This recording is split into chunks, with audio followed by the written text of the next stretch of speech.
Oh my gosh. So I want to kill myself. Okay, welcome. Ugh, I always do some weird next thing. I don't even know why. Welcome back, Narrative Fam. This is another episode of Natasha's Narrative. If you're not part of the Narrative Fam yet, remember to subscribe down below. So today I'm going to be talking about not getting into med school. Okay, so a lot of us have been in that position, and at the time it felt like the most horrifying thing in the world.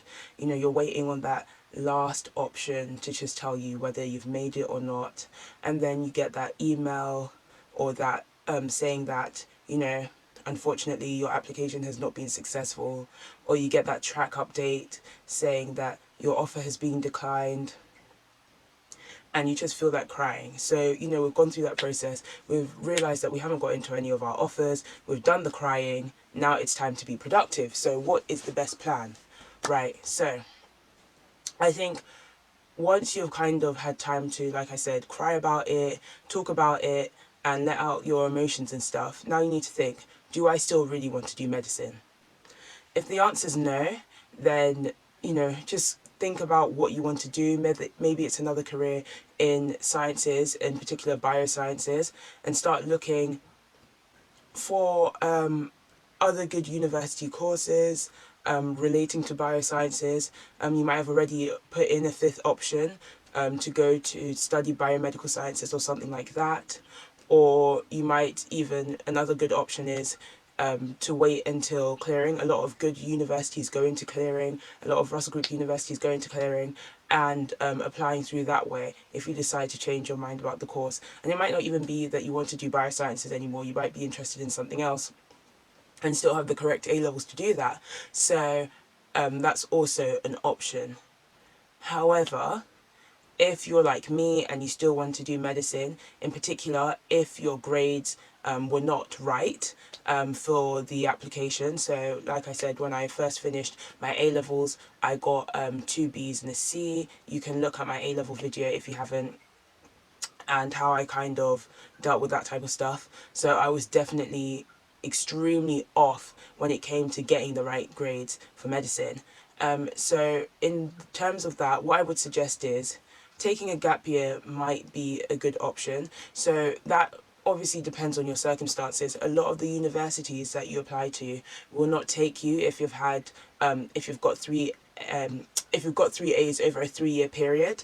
So if you've had extenuating circumstances, this is probably your best bet, is to take a gap year and either redo them independently, or if your school accepts you back, then to redo year 13 there and just to do the modules that you weren't as good at the first time. If you decide to take a gap year, look at this as a huge opportunity for your business. So as I was talking about, so if you're going to take a gap year, make sure you take full advantage of the gap year. So I took my gap year so that I could solidify my grades, but only that it allowed me to go and do medical work experience in Uganda, and I wouldn't have had that experience if I hadn't taken a year out. So I would definitely say, especially for those, medics, dentistry, veterinary students out there, make sure that, if you don't get the grades and you decide, I still want to do this and I'm taking a gap year, number one, make sure that you're utilizing it to the best of your ability. Send out emails to, those family, friends that that are in that type of business. Send out emails to apply for jobs such as, healthcare assistant roles, care assistant roles. I've been working as a carer ever since I started uni, but just look for these type of roles, because it really, not only does it help you see what it's like to work in such a caring profession, but it also really looks good on your UCAS personal statement. They want to see, especially for people who are gap year applicants, that they have still tried to continue their journey on trying to get into med school, that you just haven't been stagnant, doing boo-hoo-hoo, woe is me, and just not doing anything. They want to see that you've actually been active and proactive in what you're trying to achieve. And I think this is really important, because in the medical industry, there are loads of times where things don't go your way, and it's about resilience, being able to bounce back up. So if you're one of those people who end up taking gap year, make sure that like I said, that you're taking full advantage of it. So also, I would say another important tip I would say for people who are reapplying to medical schools, look at where it went wrong. So, for example, if you weren't invited to interview, why do you think you weren't invited to interview? Is it because your UCAT or BMAT scoring, or even GAMSAT for some of the graduates, scoring was too low? Is it because you didn't read the criteria properly of what the university wants you to do? So, for example, I already mentioned to you guys, I didn't read properly, and then I realised that St. George's undergraduate doesn't take graduates unless you're applying through clearing. So that wasn't one of the ways that I messed up. Let's make sure it's recording. So that's one of the ways that I messed up. Or, you know, is your personal statement not explaining yourself well? In regards to your personal statement, it's only 4,000 characters, so you need to portray yourself in the best light, and sometimes you might feel like you're being a bit extra over the top, but remember, this is how the university is able to gauge what type of person that you are. So you need to be putting your best foot forward and explaining all the great things that you do and why you should be allowed to study medicine or dentistry or whatever it is at this university. And then I think, you know, on the other side, if you're being, well, not lucky, but fortunate, I should say, enough to be granted an interview, really think about what you did wrong. I think the first step, and I wasn't smart in doing this when I got my first rejection post-interview after my gap year at Lancaster, is call up the uni and see if you can get feedback. I was way too prideful and just embarrassed that I didn't even want to talk about it anymore. But how are you going to improve if you don't know where you've gone wrong? And this is the best way, because as much as YouTube videos etc are really helpful in learning what to do and stuff, but this is your own personal feedback about you and how you did in that scenario. So look it over. Yes, will it be a bit hurtful to have to relive the whole situation again, but at least you know you can target areas and be like, okay, you know what, they said that I was good at my ethical scenarios, but my role play wasn't very good. I wasn't engaging with the actor. I wasn't very empathetic in my role play. So definitely look at those type of things and see where can I do better. And I think in terms of re-preparing yourself for interviews, make sure when you get invited to interview, a lot of the universities kind of send you a letter or an email online saying what type of thing they're going to assess at interviews, or they'll give you a link to a page that will show you what type of things they're going to assess you for interviews. Read these in detail. Read these in detail. Like, they're really trying to help you get into this university. You have to think, like, if I've made it to this stage where I've gotten to interview, they do want me at this university. They are allowing you to show your best self. So make sure you read through the type of things that they're saying. So for example, Newcastle, if you look on their page, they'll tell you that they're testing resilience, empathy, I think communication was on there as well, about 9 different things. So you know what type of things that they're looking for. When you know what type of things they're looking for, you can then pre-plan when you're doing your interview preparations. You can then ask people to ask you questions regarding those type of things, so you are more well prepared. Another piece of advice that I would give you is, you know, be realistic. I know it sounds really crazy from someone who's applied 5 times. A lot of people wouldn't say that that was really a realistic approach, but we still made it with 3 interviews anyway. So I would say, when I'm talking about being realistic, I mean, I took my gap year, did all that type of stuff, which I'll make a more detailed video on. And then after that didn't work out the way I wanted it to, I then decided to go to university and study a biomedical sciences degree.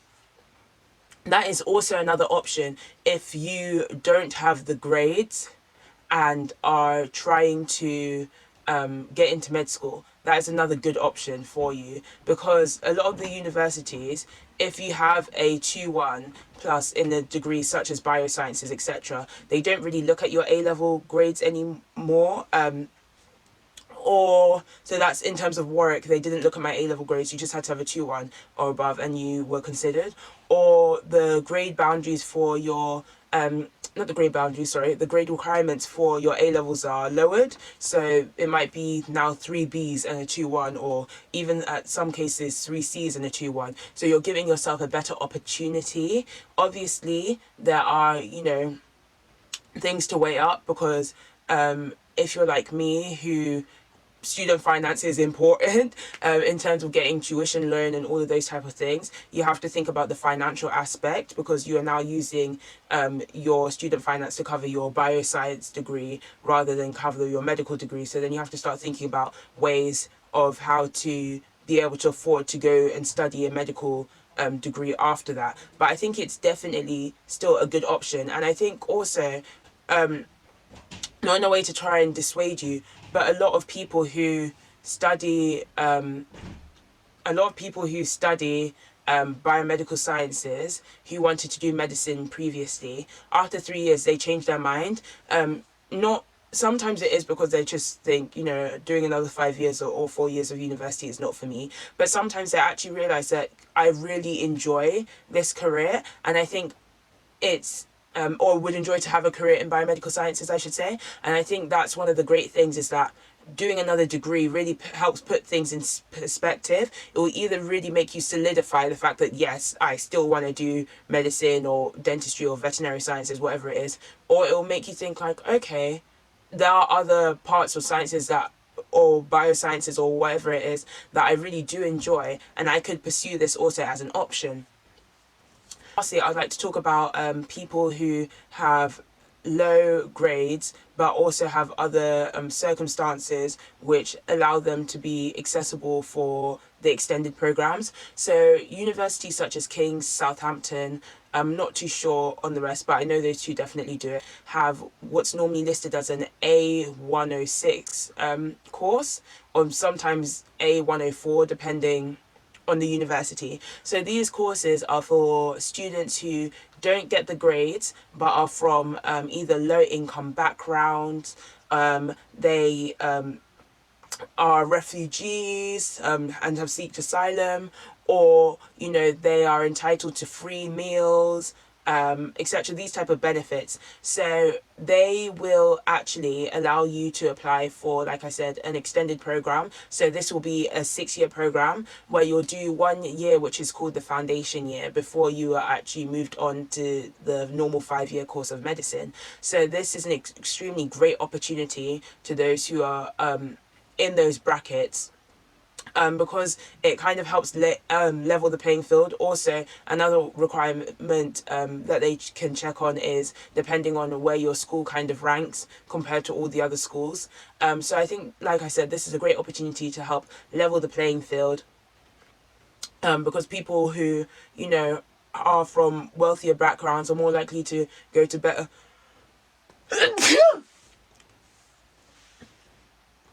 bless me. Woo. People with wealthier backgrounds are more likely to go to better schools, to be able to afford extra help such as tuition, etc. So they know that people from these type of backgrounds are more likely to be able to get into medicine. So I think it's amazing being able to have these extended programs, because obviously they then help bridge the gap during that 1 year, the foundation year, help bridge the gap between A levels and starting the medical course. So if you are eligible for that, please also consider doing that, especially for those of you who are, you know, in year 12. You've sat your exams in the summer, you've got your mock grades back, and you realize, okay, my grades aren't really as high as I would have hoped them to be for my medical applications. I'm not going to be able to get my teachers to give me the predicted grades that I need. So I would definitely, if I was in that position, definitely look into those type of programs and see if I'm eligible for that. Yeah, so that's pretty much everything that I wanted to cover in regards to, you know, not getting into medicine the first time, what type of approaches that you should take. I hope that's really helpful. Again, like I said during my testimony, don't give up if you really want to pursue a career in medicine. Be diligent, but also, you know, be responsibilistic and be very critical of, you know, yourself and evaluating where exactly has it gone wrong. Why haven't I been invited to interviews, or why haven't my interviews actually gone well? Because if you know, doing the same thing and expecting the same result, doing the same thing and expecting a different result is madness. So you can't expect to grow, you can't expect for your for there to be a change in terms of improvement in your medical applications if you're still doing the same thing again and again and again. So make sure that you're just being critical on yourself, and really outlining what went wrong and looking into how, you know, how to improve that. And if, again, like I said last time, if you have friends or family members that have recently gone through that type of medical process and have been successful, ask them for tips. Ask them to, you know, read your personal statement, proof checking, all of those type of things. I think sometimes even with reading personal statements, sometimes it's just good to get like, when I was applying in third year, I got one of my friends who was not even involved in the sciences aspect, but she was doing an English literature degree, just to make sure that everything was grammatically correct, that it made sense. So things like that, using friends from different aspects of life to help you prepare, I think is also important. But that's everything for now. I hope that you found this video helpful, useful, whatever. Make sure to subscribe, like, you know, tell a friend to tell a friend to tell a friend to tell a friend. This is Natasha's Narrative. Stay blessed, and I'll see you, well, I won't see you, but you'll see me for the next video.